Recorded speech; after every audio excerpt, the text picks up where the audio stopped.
नमस्कार दोस्तों, स्वागत है आपका लिसन एवरी टाइम पर। आज हम लेकर आए हैं मुंशी प्रेमचंद की एक ऐसी कहानी जो जिंदगी की उलझनों, मान सम्मान और रिश्तों के जाल को बेहद सजीव तरीके से हमारे सामने रख देती है। ये कहानी सिर्फ एक किस्सा नहीं, बल्कि इंसानी स्वभाव और समाज की उन बारीक सच्चाइयों का आईना है जिन्हें हम अक्सर महसूस तो करते हैं, लेकिन शब्द नहीं दे पाते।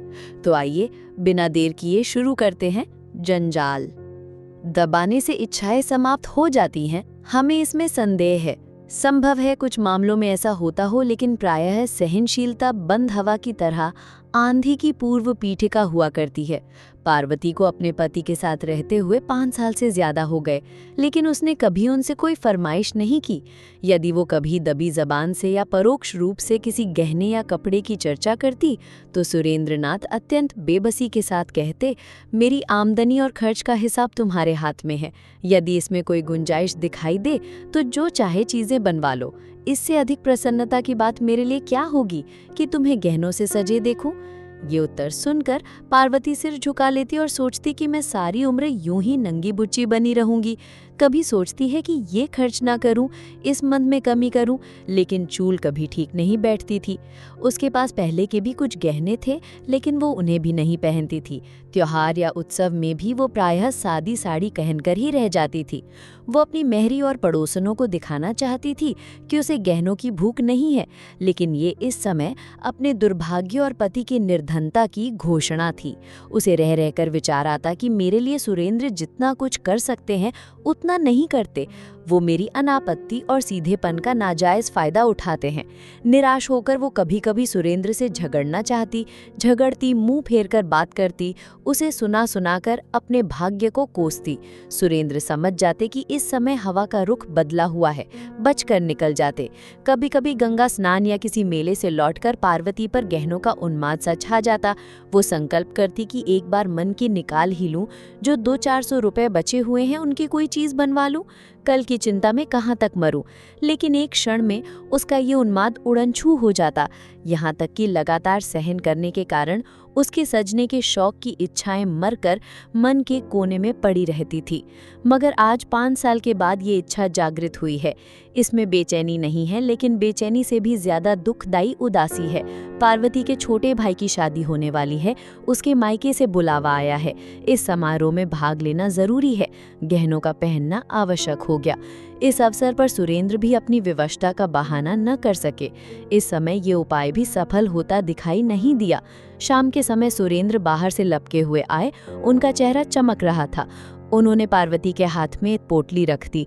पार्वती ने खोलकर देखा तो पोटली में एक जड़ाऊ कंगन, एक चंद्रहार और झुमके दिखाई दिए। पार्वती कुछ सहम सी गई। उसे सपने में भी उम्मीद नहीं थी कि सुरेंद्र उसके लिए इतनी और ऐसी कीमती चीजें लाएंगे। खुशी के बदले एक व्याकुलता, एक भय का अनुभव हुआ। वो डरते डरते बोली, ये कितने के हैं? सुरेंद्र, पसंद तो है ना? पार्वती, पहले दाम तो बताओ। सुरेंद्र, 400। पार्वती, सच? सुरेंद्र, मेरे पास और रुपए कहाँ थे? पार्वती, उधार तो नहीं लेने पड़े? नहीं, उधार क्या लेना? पार्वती, तब पसंद है। सुरेंद्र ने वास्तविकता छुपानी चाही थी, लेकिन अपनी विशाल हृदयता का बखान किए बिना न रह सके। सोचा कि इन्हें क्या पता चलेगा कि इनके लिए इस समय कितने बोझ के नीचे दबा जा रहा हूँ। बोले, सच सच कह दूं, 1200 लगे। पार्वती ने पति को तिरस्कार की दृष्टि से देखते हुए कहा, तो इतनी चीजें लाने की क्या जरूरत थी? दानवीर जैसी लापरवाही के साथ सुरेंद्र बोले, एक मुद्दत के बाद जब जेवर बनवाने लगा तो कंजूसी करने बैठता। शर्म भी तो कोई चीज है। पार्वती ने पति की ओर कृतज्ञता की दृष्टि से देखा। उसमें कुछ प्यार की झलक थी, कुछ शिकायत की, कुछ गर्व की, कुछ परेशानी की। उसने और अधिक प्रश्न न किए कि कहीं कोई ऐसी बात कानों में न पड़ जाए जिससे इन गहनों को वापस कर देना ही जरूरी हो जाए। जिस व्यक्ति के हलक में प्यास से कांटे पड़े हुए हों, वो ये नहीं पूछता कि बर्तन कैसा है और पानी किसने भरा है। 1 हफ्ते तक पार्वती एक दूसरी ही दुनिया में रही। उसके अंदाज में एक शान, बातों में अभिमान और चेहरे से अमीरी झलकती थी। कितने ही ऐसे काम जिन्हें वो पहले निसंकोच कर लिया करती थी, अब उसे दूभर लगने लगे। यहाँ तक कि अपनी नन्ही बच्ची तारा को गोद में लेते हुए भी उसे अपने कपड़े मैले होने की आशंका होने लगती, लेकिन वह स्वयं अपने व्यवहार में आए इस परिवर्तन से अनजान थी। 7वें दिन उसका भाई आया और पार्वती मायके चली। उसने सुरेंद्र से हर तीसरे दिन पत्र भेजने का आश्वासन लिया। उनके सामने खड़ी घंटों रोती रही। ऐसा मालूम होता था कि बिछुड़ने के दुख से उसका कलेजा फटा जा रहा है, लेकिन घर से निकलते ही दिखावे की इच्छा उसके मन पर छा गई। वो गाड़ी के एक जनाने डिब्बे में आकर बैठी, जिसमें अधिकांश महिलाएं निम्न वर्ग की थी। उन्होंने पार्वती को आतंकित दृष्टि से देखा और इधर-उधर सिमट गईं। पार्वती खिड़की के सामने जाकर ऐसे बैठी मानो इतनी आवभगत उसका जन्मसिद्ध अधिकार हो। उसे गाड़ी में भले खानदान की केवल एक ही महिला दिखाई दी। उसका चेहरा गंभीर था। वो एक साफ साड़ी पहने हुए थी, पैरों में सलीपर थे, हाथों में चूड़ियां, लेकिन शरीर पर गहने के नाम पर एक तार तक न था। वो निम्न वर्ग की कई महिलाओं के बीच हाथ पांव सिकोड़े बैठी थी। मन ही मन पार्वती ने कहा, निस्संदेह सुंदर महिला है, लेकिन सम्मान कहाँ? कोई बात भी तो नहीं पूछता। एक कोने में दबी बैठी है। शरीर पर 4 गहने होते तो यही सब ओछी महिलाएं इसका सम्मान करती। नीचे फर्श पर पार्वती के निकट ही एक गरीब महिला बैठी हुई थी। उसकी गोद में एक बच्चा था जो रह रहकर इतने जोर से खांसता और चीख मारता कि पार्वती मन ही मन झुंझलाकर रह जाती। जब उसे रहा न गया तो उसने उस महिला से कहा, तुम दूसरी पटरी पर जा बैठो, इस लड़के के खांसने से मुझे नींद नहीं आ रही है। गरीब महिला ने पार्वती की ओर आश्चर्य से देखा और धीरे से सरक गई। रात आधी से अधिक बीत गई थी। खिड़कियों से ठंडी हवा आ रही थी। गरीब महिला ने खिड़कियां बंद करनी चाही तो पार्वती ने आदेशात्मक स्वर में कहा, नहीं रहने दो, मुझे गर्मी लग रही है। धीरे धीरे बच्चे की खांसी बढ़ने लगी। कुछ देर तक तो वो चिल्लाता रहा, फिर उसका गला पड़ गया। उसने दूध पीना छोड़ दिया। सामने बैठी सीधी साधी महिला कुछ देर तक तो बच्चे को देखती रही, फिर उसने उस गरीब महिला के पास आकर बच्चे को गोद में ले लिया। बच्चे की हालत खराब थी। सीने पर बलगम जमा हुआ था। लगता था कि निमोनिया की शुरुआत है। उसने फौरन अपना बक्सा खोलकर उसमें से एक दवा निकाली और हवा से बचाकर बच्चे की सीने पर हल्के हाथ से मलने लगी। फिर दूसरी शीशी से एक चम्मच दवा बच्चे को पिलाई।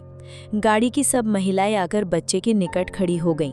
निरंतर 1 घंटा तेल मालिश करने के बाद उस भली महिला ने अपने बक्से से एक फलालेन का टुकड़ा निकालकर बच्चे के सीने पर बांध दिया। बच्चा सो गया।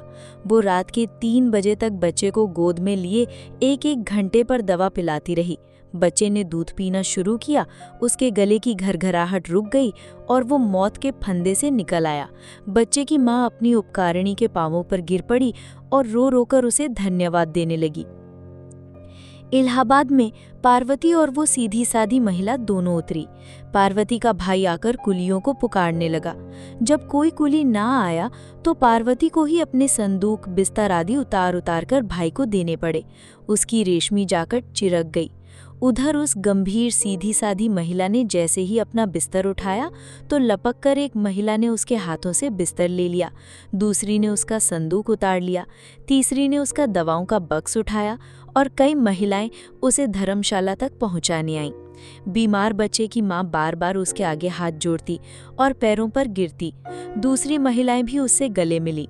ऐसा लगता था मानो वो अपने किसी आत्मियों से बिछुड़ रही हूँ, लेकिन किसी ने पार्वती की बात भी न पूछी।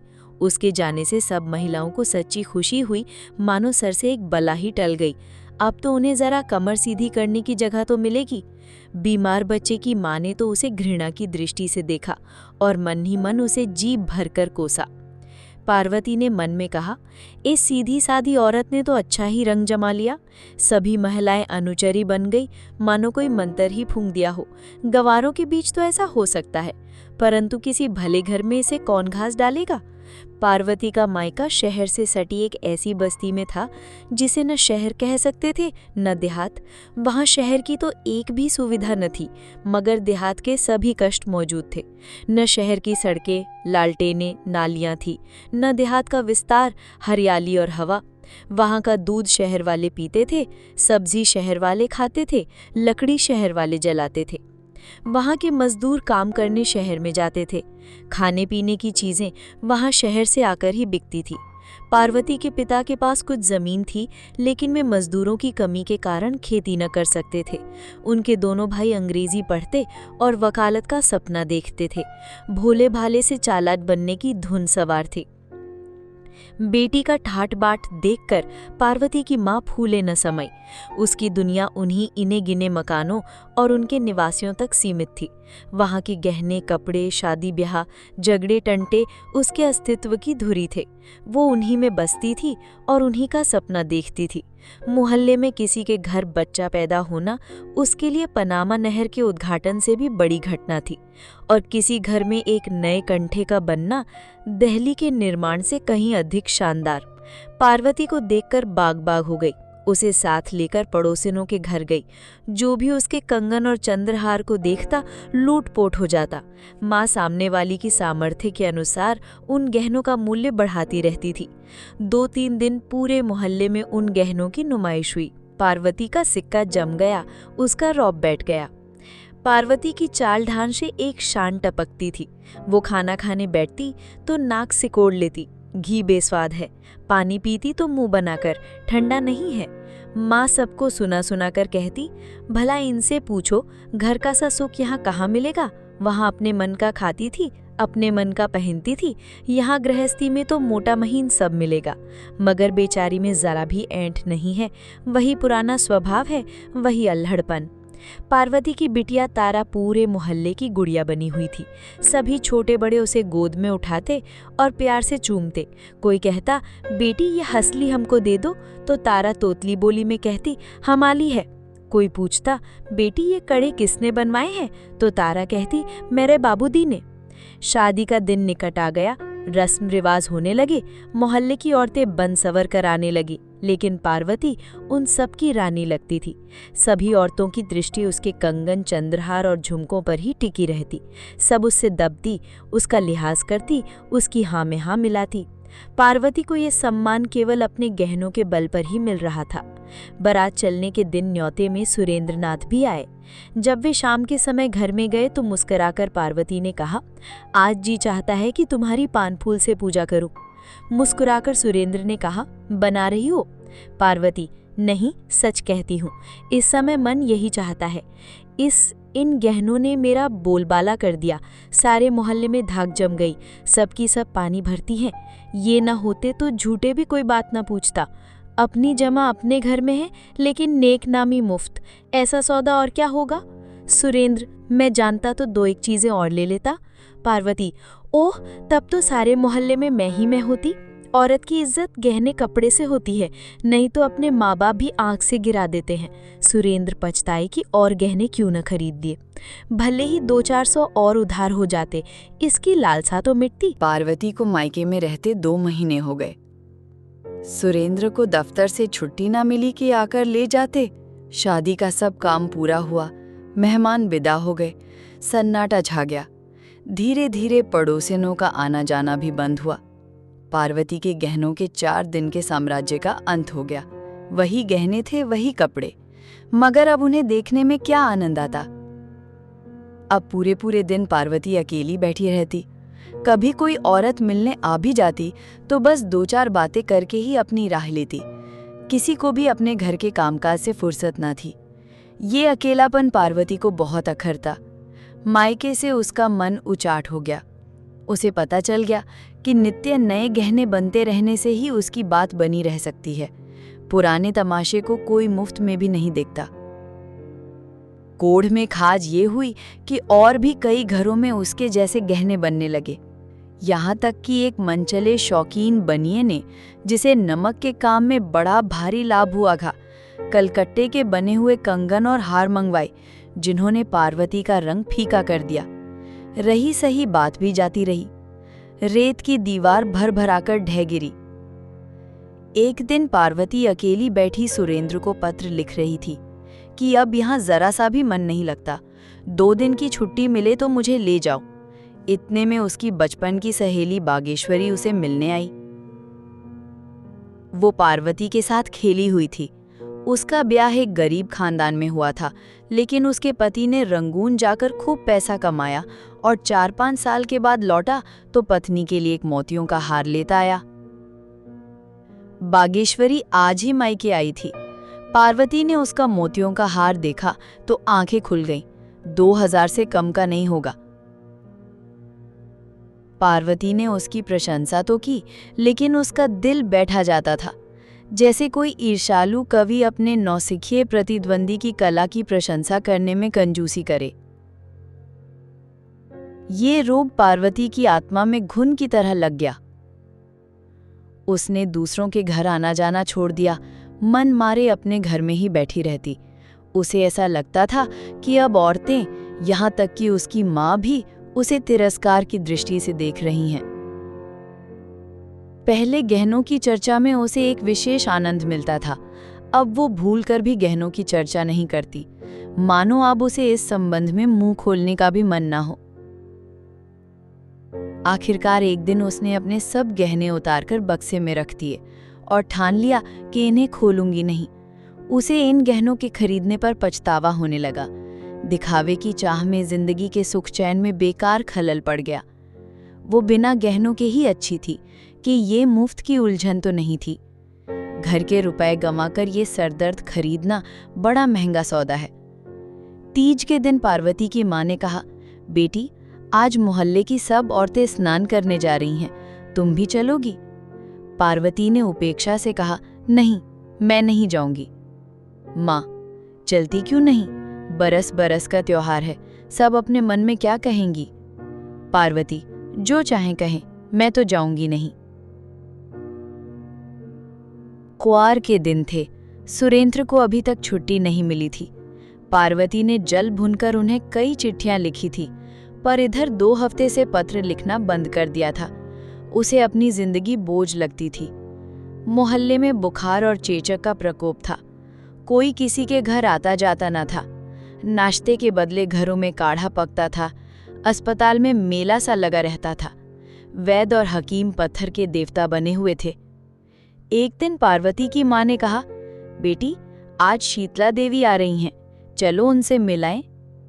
पार्वती, शीतला देवी कौन है? माँ, ये तो नहीं जानती, मगर कभी कभी यहाँ आया करती हैं। औरत क्या है, देवी ही है। पार्वती, क्या करती हैं? माँ, यहाँ तो जब आती हैं बीमारों की दवा दारू करती है और किसी से एक पैसा भी नहीं लेती। पार्वती, तो घर की मालदार होंगी? नहीं, सुनती हूँ कि सिलाई करके गुजर बसर करती हैं। ब्याह के बाद ही पति हैजे से मर गया, उसका मुंह तक नहीं देखा, तब से इसी भांति काम कर रही हैं। तो क्या अभी उम्र अधिक नहीं है? नहीं, अभी उम्र ही क्या है, नारायण ने जैसी शक्ल सूरत दी है वैसा ही स्वभाव है। किसी महल में होती तो महल जगमगा उठता। ऐसी हंसमुख, ऐसी मिलनसार कि पास से हटने का मन नहीं होता।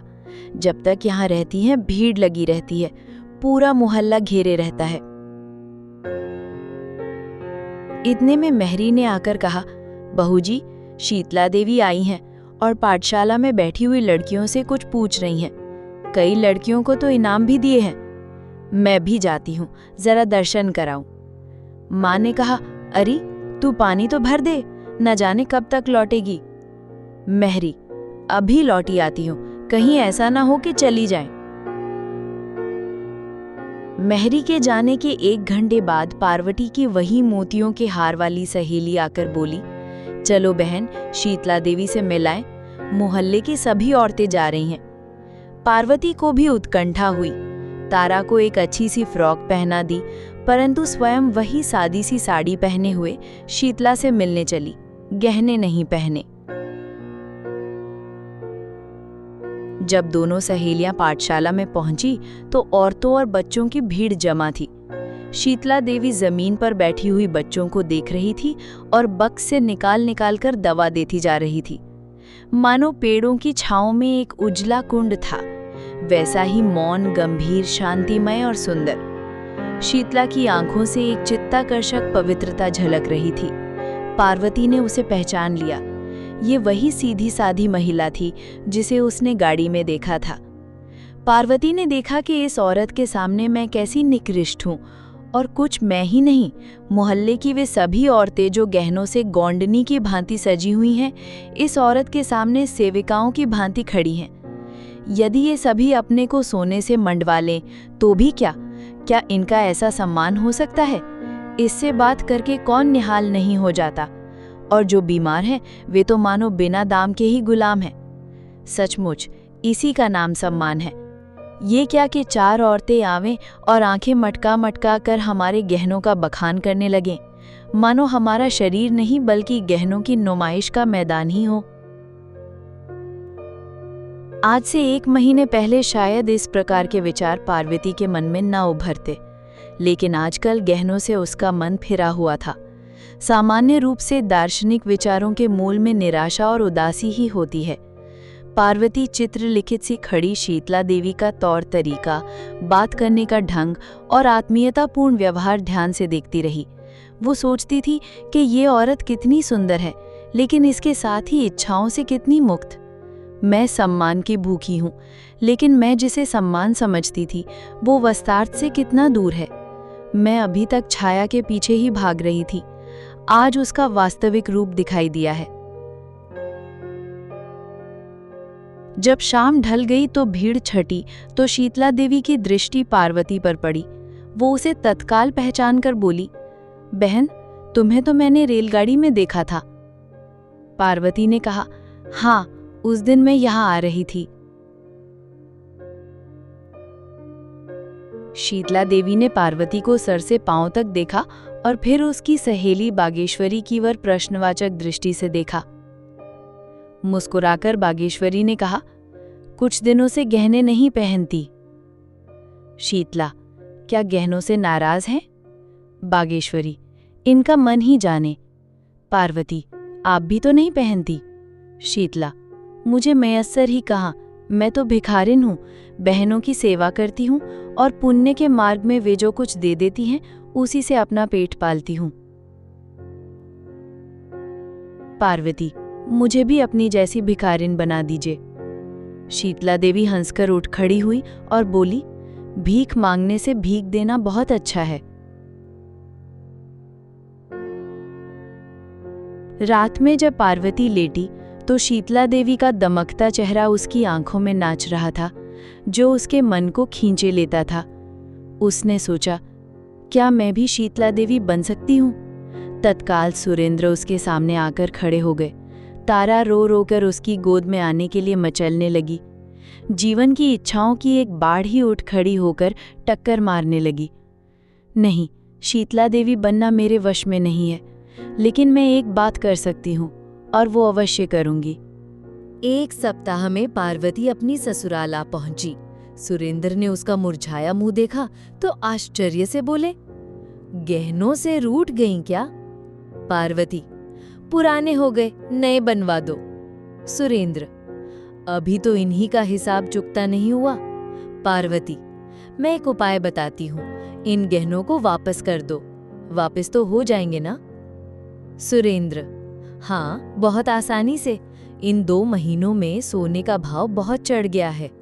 पार्वती, तो कल वापस कराना। सुरेंद्र, पहनोगी क्या? पार्वती, दूसरे गहने बनवाऊंगी। सुरेंद्र, और रुपए कहाँ है? पार्वती, उन गहनों में रुपए नहीं लगेंगे। सुरेंद्र, मैं तुम्हारा मतलब नहीं समझा। पार्वती, ये गहने जी के जंजाल हैं, इनसे मन भर गया। इन्हें बेचकर किसी बैंक में जमा कर दो, हर महीने मुझे उसका ब्याज दे दिया करना। सुरेंद्र ने बात हंसी में उड़ानी चाही, लेकिन पार्वती के हावभाव से ऐसा दृढ़ संकल्प प्रकट होता था कि वे उस विषय में गंभीरता से विचार करने पर विवश हो गए। दूसरे महीने में शीतला देवी के नाम 12 रुपए का एक गुमनाम मनी ऑर्डर पहुंचा। कूपन में लिखा हुआ था, ये तुच्छ धनराशि स्वीकार कीजिए। ईश्वर की इच्छा हुई तो ये धनराशि स्थायी रूप से प्रति माह मिलती रहेगी। आप इसे जिस भांति चाहें खर्च करें। अब से दुआएं ही मेरा आभूषण होंगी। ये धातु के टुकड़े तो जी के जंजाल हैं, इनसे मेरा मन भर गया है।